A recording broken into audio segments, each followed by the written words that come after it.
मैंने वज़ीर-ए-आज़म की एडवाइस मंजूर की। 9 अगस्त को कौमी असम्बली तहलील कर दी।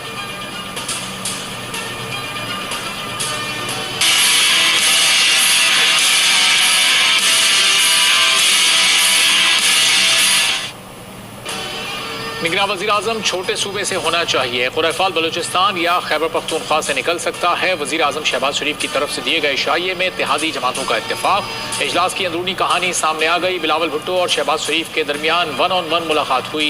चेयरमैन पीपल्स पार्टी ने आसिफ जरदारी से मशवरा लेने का कहा। मौलाना फजलुर रहमान ने मामला शहबाज शरीफ पर छोड़ दिया। इत्तेहादियों ने वज़ीर-ए-आज़म पर फिर एतमाद का इजहार कर दिया। हतमी फैसला आज होगा।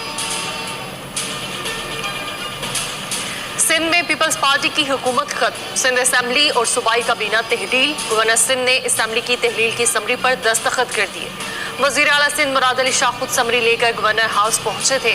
असम्बली तहलील का एलामिया भी जारी कर दिया गया।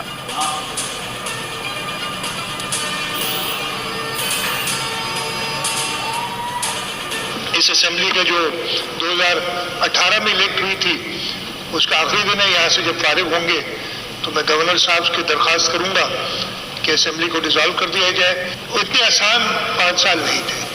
किस तरीके से इस असेंबली को, इस हुकूमत को चलने से रोका गया। मकसद क्या था कि सूबा सिंध को डिस्टेबलाइज करना है। वज़ीर आला सिंध मुराद अली शाह का असेंबली से अलविदाई खिताब। कहा PTI हुकूमत ने सिंध को इंतकाम का निशाना बनाया। असेंबली को मुख्तलिफ हरबों और बहानों से काम से रोका गया। सिंध को गैर मुस्तहकम करने की कोशिश की गई। केसेस बनाए गए। शर्जील मेमन बोले 5 सालों में बहुत मुश्किल हालात देखे। जेल में था तो पार्टी ने मुझे टिकट दिया। लोगों ने हम पर भरोसा किया। इलेक्शन में सर उठाकर जाएंगे। पीपल्स पार्टी के मेंबरान के दरवाजे और दिल अवाम के लिए खुले हैं।